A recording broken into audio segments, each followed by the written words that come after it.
If I'm to stay here until my research is complete, I'd better learn to hide my true nature from the mortals. But what about my thirst for blood?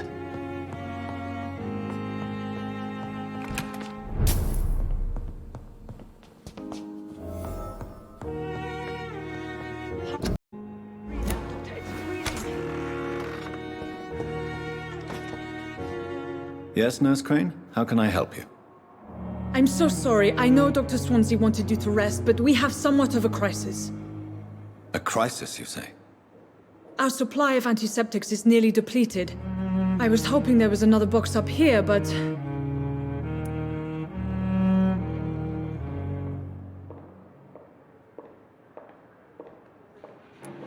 What type of hospital are you running? No antiseptics?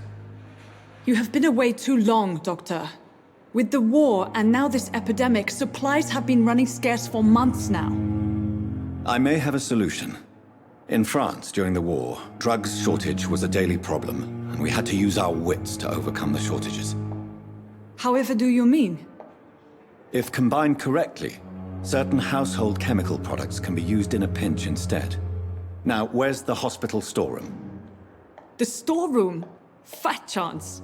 This is the Pembroke, and space is luxury we don't have. Everything used to be stored in the old morgue. Perhaps I should look there first. Where is this morgue? It's the large building behind the hospital. You'll need to go in the back door because it's been sealed off for sanitary reasons. Take this key. It opens a small back entrance at the end of a narrow street. The abandoned morgue behind the hospital. A small door at the end of a narrow street. On my way then. Thank you, nurse.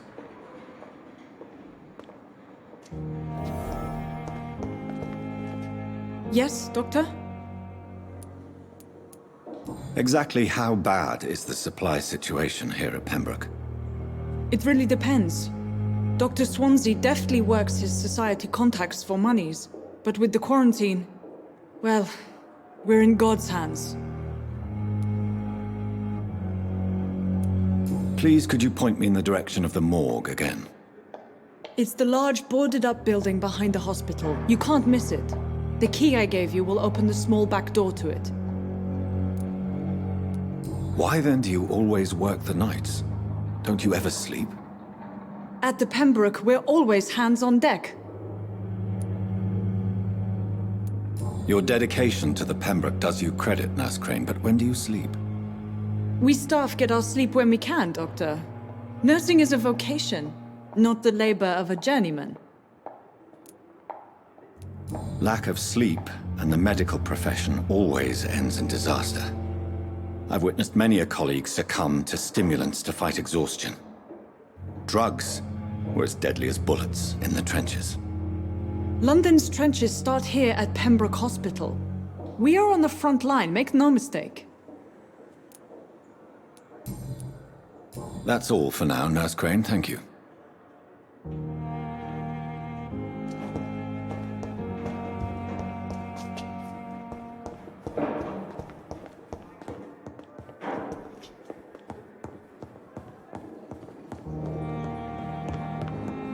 Please come back later.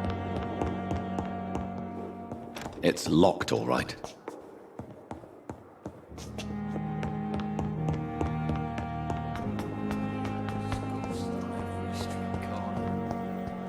A giant morgue disguised as a hospital. That's Pembroke nowadays. Good evening, nurse. Good evening, Doctor. I don't think we've been introduced yet. My name is Pippa Hawkins. And I'm Dr. Jonathan Reed. Dr. Swansea has recently offered me a position in this hospital. Well, it's a euphemism that your help will be appreciated, Doctor.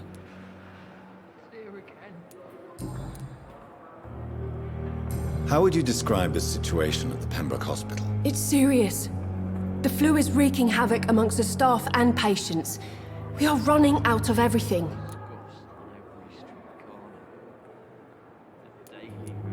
You must get a hold of yourself, nurse. Sorry, I'm exhausted. No one has any idea when this epidemic will be over. Nurse Hawkins, the Spanish flu won't last forever. Even the Black Plague didn't kill everyone. I wish I could believe you. But what if this epidemic was worse? What if in the end, nobody was spared? How long have you been a nurse? Well, long enough to see that the epidemic is winning. And no matter how qualified you are, don't tell me you'll change that.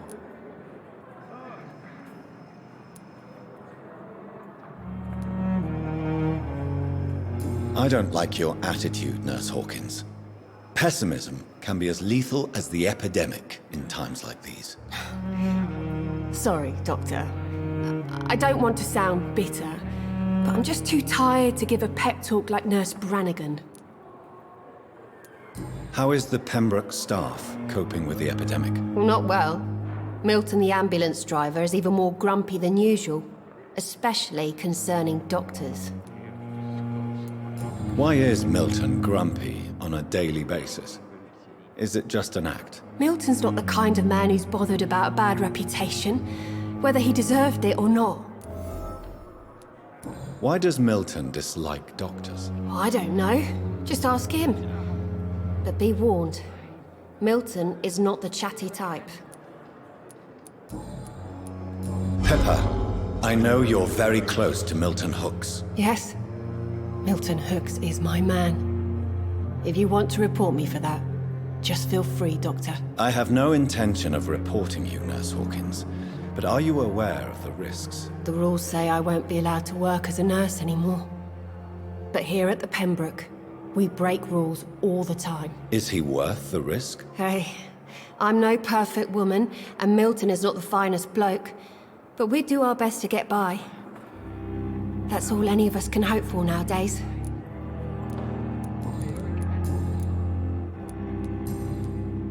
Goodbye.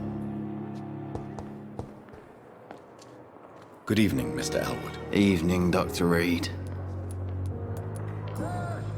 Giant morgue disguised as a hospital. Hello again, Dr. Reed. Good. I cannot enter.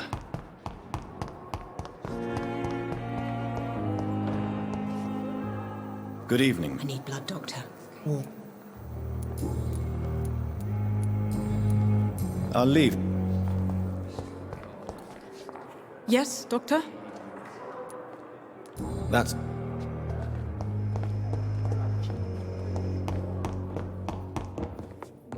I'm so tired. Will this shift never end? I'm quite...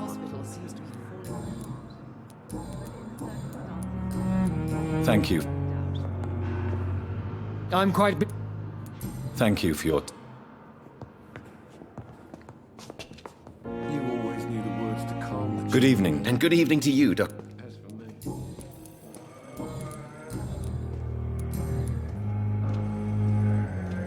Goodbye. Good evening, sir.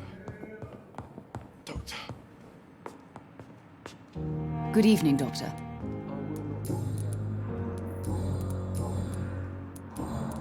Goodbye, Miss. Good evening. I'm okay.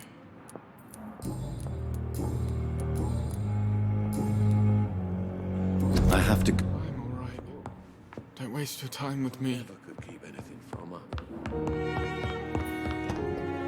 With you at our side, Dr. Reed, I know that Pembroke will prevail. That Cadigan fellow.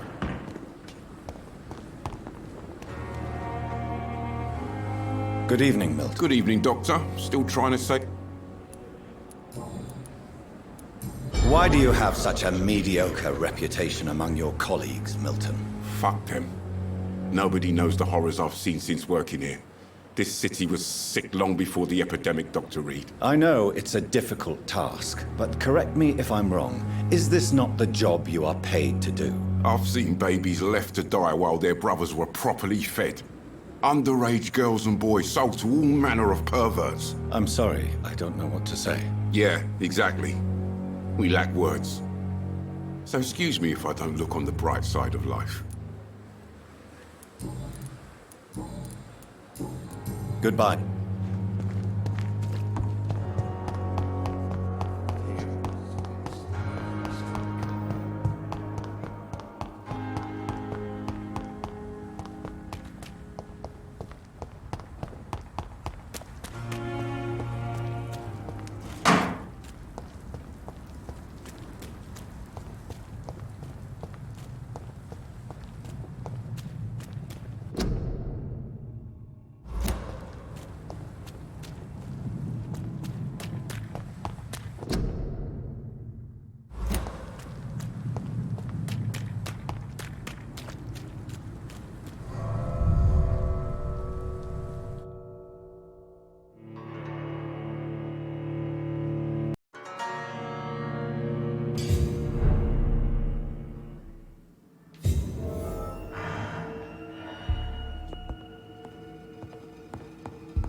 infected William Bishop. Must be the same strain. This sickness moves faster than influenza.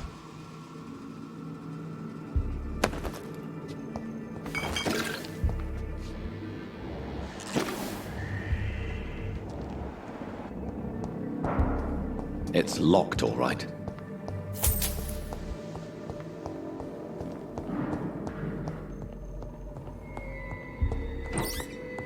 This key will surely grant me access to the basement.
Balls of Mars, fortifiers.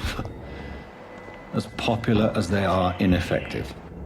But they do contain iron tartrate, and that might prove itself useful.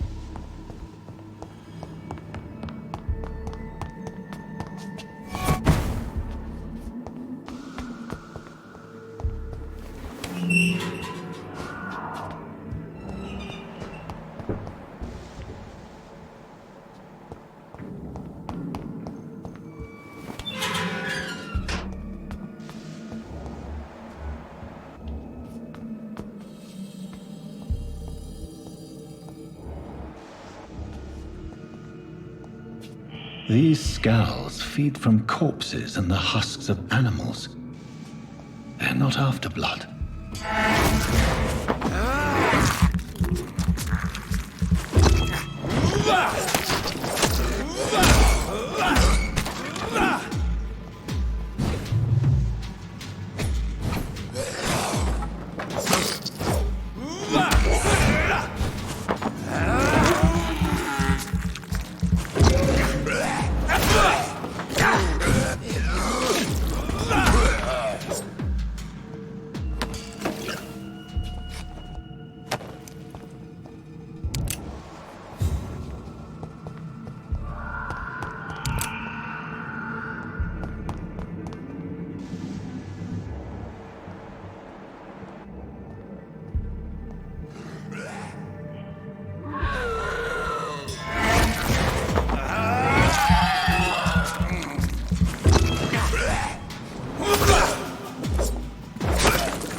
Mr. Connor's injuries...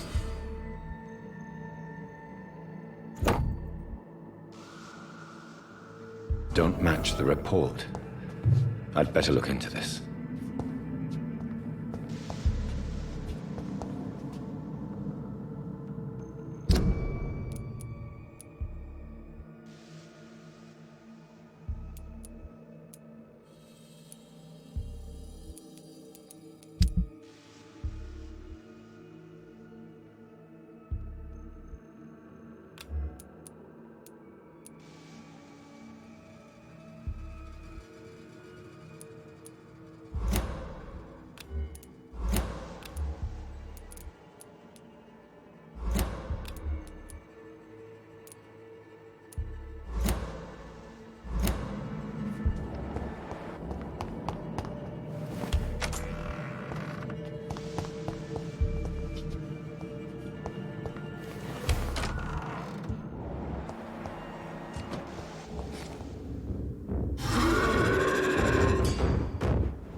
Skulls can be so ferocious. I'm not sure I can defeat them without becoming stronger. To drink blood is so tempting. Sodium hypochlorite. Dangerous to administer, but efficient in the proper dosage.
our side, Dr. Reed. I know that Pembroke will prevail and survive this epidemic.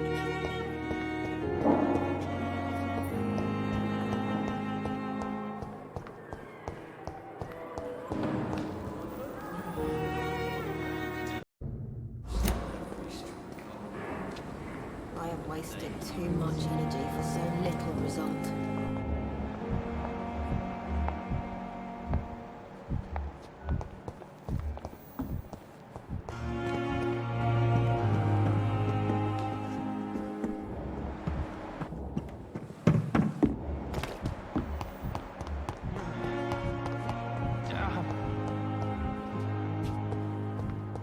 There again.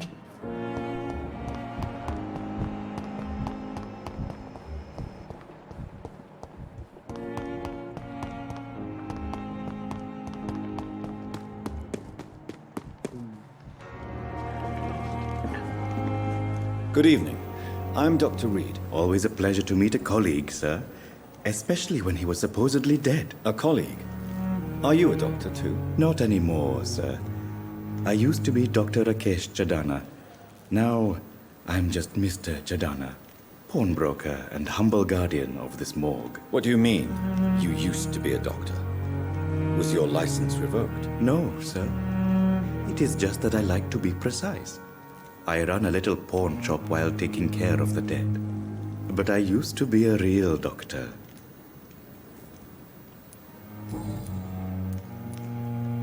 Do you work here alone? Yes, very easy work, sir. All I have to do is watch a few bodies. The situation was very different when the main morgue was still open. Why do you have to watch these bodies? Because these poor fellows have no names. We keep them in case someone comes looking for the missing. Sadly, very rarely happens. Why close the hospital's main morgue? It was for sanitary reasons after the beginning of the epidemic. Cadavers had to be moved to the nearest mass grave. Are you afraid or uneasy being surrounded by so many corpses? Why should I? These bodies are empty vessels. Flesh left to decay. Poof! No soul anymore. All gone. An interesting point of view. And quite an exotic one, too. Most people fear, or at least have a respect, for dead flesh. Sir, as a medic during the war, I learned to face my death and the death of others. It's the pain we have to tame, not death itself. How did you get this job? After I left the army, I worked as an undertaker down by the docks. A dangerous place with many an unpleasant business there. Milton Hooks helped me get a job here. Have we met before? I don't think so, sir. Why? When we first talked, you said you were glad to meet me since I was reported dead. Funny story, sir. Your sister came here a few nights ago. You were missing, and she was looking for your body. She must be very relieved now.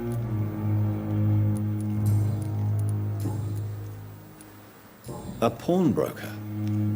I expect you get all types of people here. Yes, sir. All kind of people. For I sell all kind of goods. Who comes here to trade with you? It's very unhygienic, even unsafe. Diseases can spread. For the customers, for the hospital. I'm very cautious, sir. I've been a doctor, remember? And all my clients are good people. In fact, I think I only know good people. What kind of goods? With the quarantine, it's not always easy to buy things. So I trade, I exchange. Some people sell, some others buy. I like to help. Since you're not afraid of dying, do you believe in life after death, Rakesh? No. I believe we must do all the good we can while alive. For our time is short, and the obstacles are endless. Do you think you would enjoy immortality as a concept? I don't think so. Don't mistake me. I love life, and I'd like to live a long life. But everything has to decay, sir. Even goodwill. Do you really believe goodwill cannot last? As I said, sir, everything decays. If I was to never die, goodness, I would be bored or worse. And I like to be helpful, sir. Quite depressing, wouldn't you say? Yes, but the good news is we'll all die before losing our humanity, sir. So you're ready to die? No, I am not. I don't fear death, for I won't see it. What troubles me is the pain my death will inflict to those I know. You're a wise man, Mr. Chidana. No, Dr. Reed. I am a foolish man.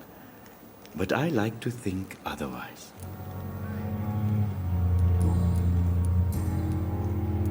Please show me what you have to sell. Of course. It's just trinkets and curios, really. But I'm sure they can be useful.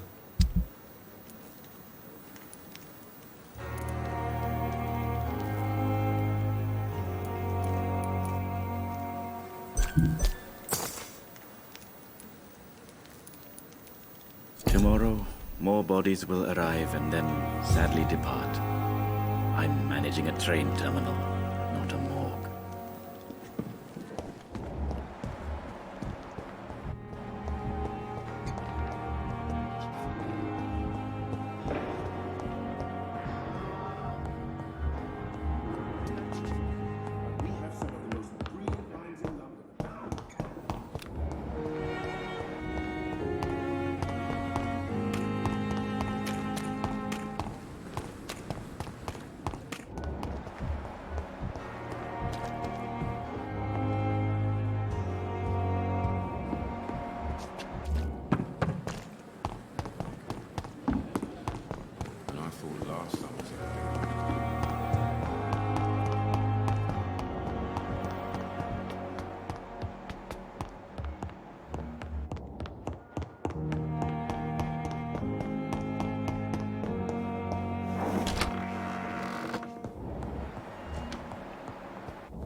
Hey, Doc.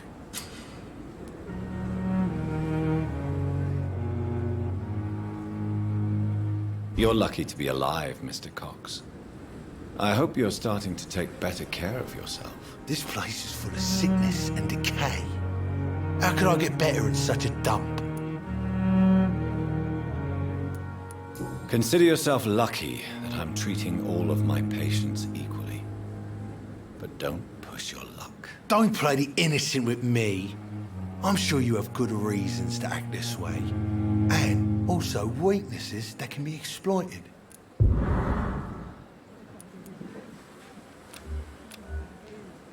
I'll leave you for now, Mr. Cox.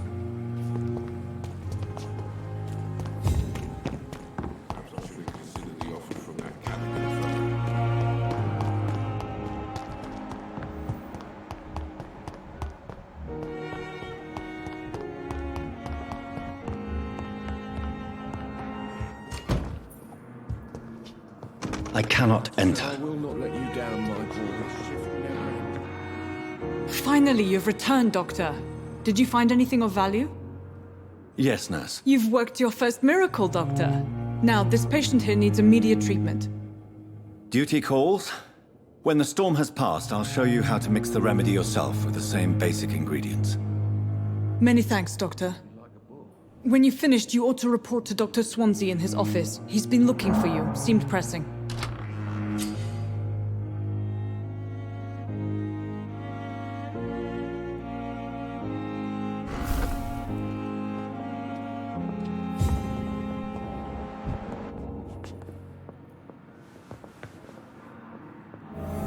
Good evening, sir.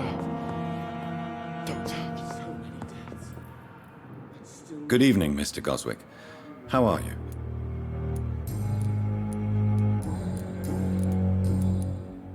Do you need any help?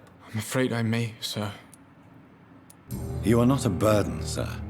Healing you is my responsibility. And you have my gratitude for that.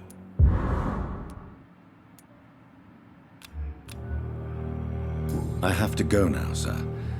Good evening, sir. Good evening, Mr. I'm okay.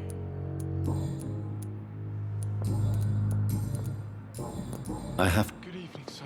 This hospital. Doctor. Good evening, Doctor. How is my son doing? Goodbye, Mrs. Goswick.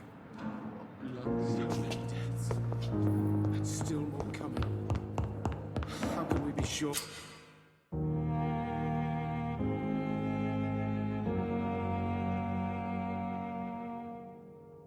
We're making a difference.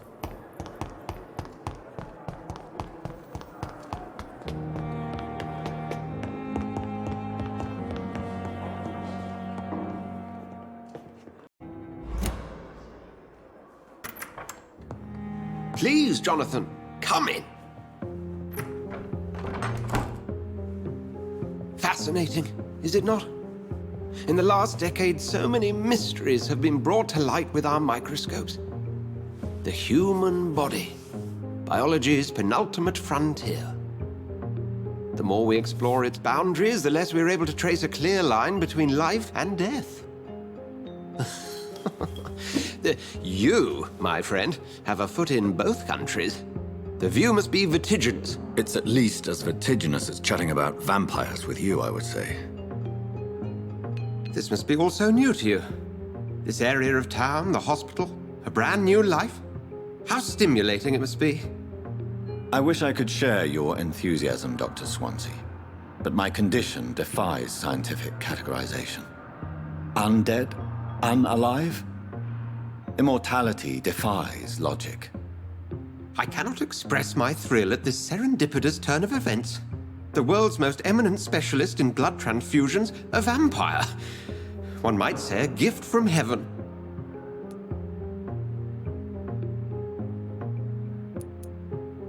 There is an absurd poetry to my situation.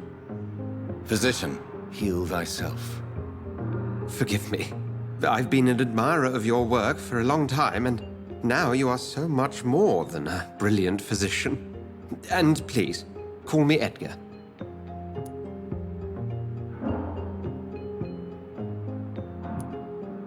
There is no need to apologize, Edgar. You offered me sanctuary when I had none. Very well. I have a task for you, Jonathan.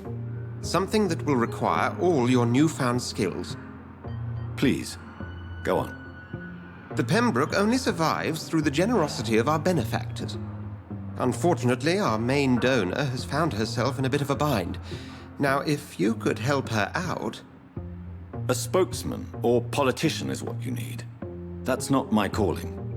And until I come to understand what has happened to me, I require discretion. Discretion is in order, Jonathan.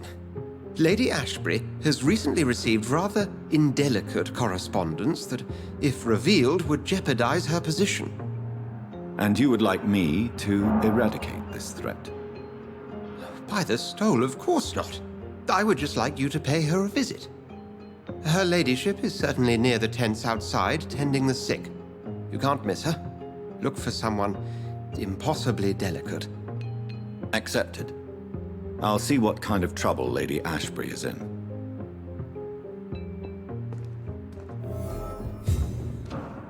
Do you need something, Jonathan? I have just a few questions. Then ask away. I'm at your service, Doctor. You mentioned something about a secret society. A brotherhood, if I recall. Could you elaborate? Certainly. I've been a member of the Brotherhood of St. Paul's Stole for several years. We are pledged to monitor and report vampire activity in England as impartial scientific observers. That explains your nightly wanderings about the docks and the questions you ask. I feel it wasn't mere coincidence that led us to that part of town. There was something as yet unseen that set those chain of events in motion. Yet you don't fear me. And still, you know the monster that lurks beneath the civilized surface. The Brotherhood has studied your kind for centuries. We believe you are as supernatural as a lion is to a gazelle. Since I'm the one working for you, what should I know about Pembroke Hospital? Well, for many years, we have been the only medical facility in this part of town that people can rely on. We support the community here, as well as provide healthcare. Where do we stand today? But to be honest, we cope on a day-to-day basis. The first wave of the Spanish flu last summer took us by surprise. We lack many of the basic necessities needed. What do you expect of me? What we need is hope. You were a soldier. This is a war. This white coat's still a uniform. We fight to help the poor, the sick of the East End, the forgotten.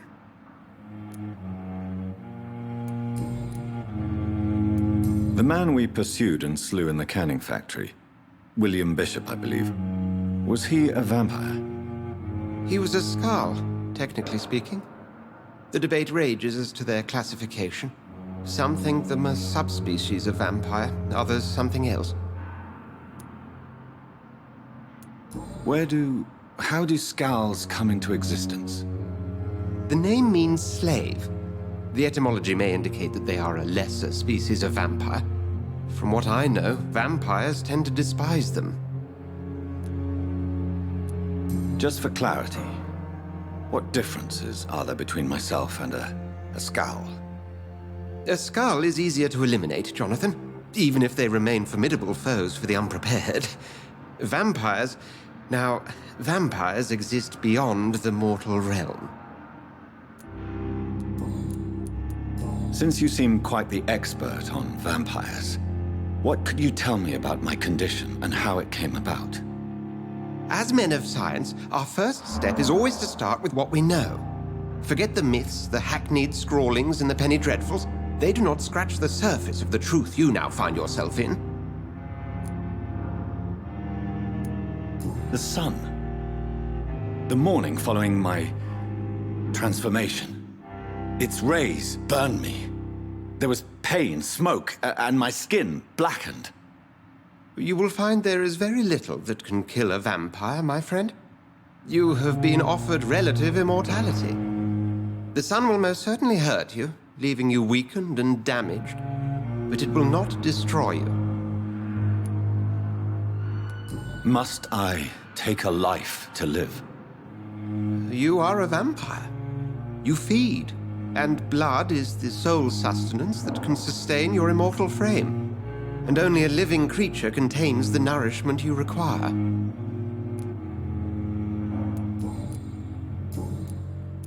We'll see each other again soon, Edgar.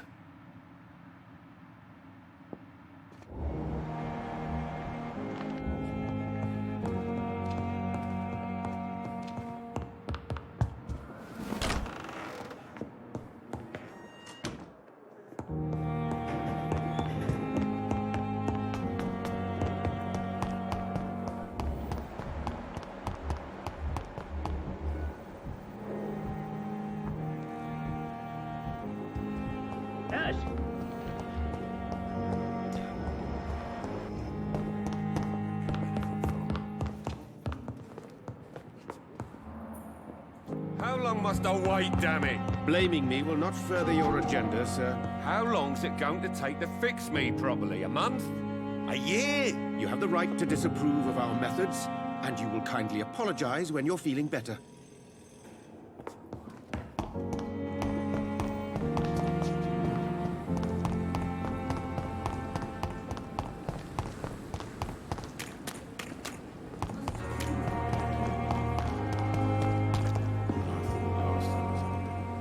The flu took my dear wife, Emily. I take comfort knowing we'll soon be together again. Mr. Rainfield, that's no way to talk. You're in good hands here, and we'll be up again soon enough.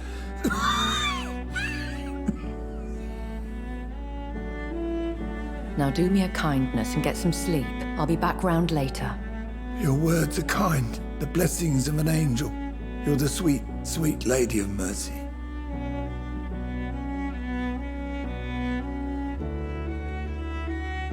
Good evening, Dr. Reed. It's a pleasure to see you again. You seem surprised. Dr. Swansea has brought me up to speed concerning your recent appointment to Pembroke Hospital. You're a the lady who saved me that night, before vanishing into thin air. I remember you from the pub with Dr. Swansea. Indeed. Allow me to introduce myself formally this time. My name is Lady Ashbury. I remember you well, in spite of the brevity of our encounter.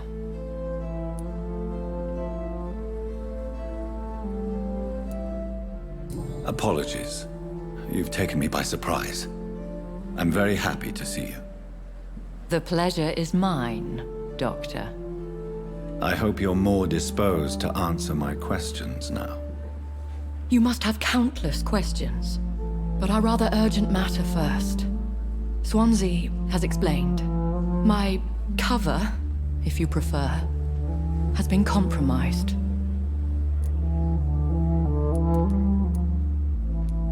Have any of the patients given you trouble? These poor souls have so little left to live for. I do my best to ease their pain. The world would be a better place if it were cared for by women like you. You make me blush. I am simply a necessary evil. Pardon my boldness, Your Ladyship, but I have questions concerning this condition we share. As a newborn, your hunger for answers is rivaled only by your thirst for blood. But the questions need wait. I'm a scientist. My trade is in the deciphering of mysteries, and I need information to feed my mind. I will gladly answer every question you have, but first, prove yourself capable of resolving my predicament without eating the culprit. Dr. Swansea has commissioned me to be your agent in this matter. You could start by explaining what's amiss. These past insufferable weeks, I've been the victim of extortion. I've made a first payment, but the blackmailer grows greedy. I must refuse his most recent demands. What are your expectations? Please be precise. As the newly appointed surgeon of this hospital, you are in an excellent position to ask innocent questions and deftly learn the identity of my blackmailer. Who would be so foolish as to threaten you? A kindred spirit. Even if it were the case, and I highly doubt it, a vampire would have asked for something more valuable than money. My suspicions lean toward a patient or their family. If we're dealing with an ordinary criminal, surely you've the means to deal with it yourself, if I may. As immortal tradition doth dictate, all fangs and hypnotic eyes ablaze, the blood would run like a river. That's what I hope to avoid. Violence has a tendency to spiral out of control. Please continue. Every detail is essential. I'm your man. My embarrassment in this matter is eclipsed only by my shame at having put the hospital at risk. The threat from our anonymous scoundrel is clear. A list of dates. My visits coinciding with the dates of suspicious patient deaths due to massive blood loss. Is it true? Now aren't you the blunt one?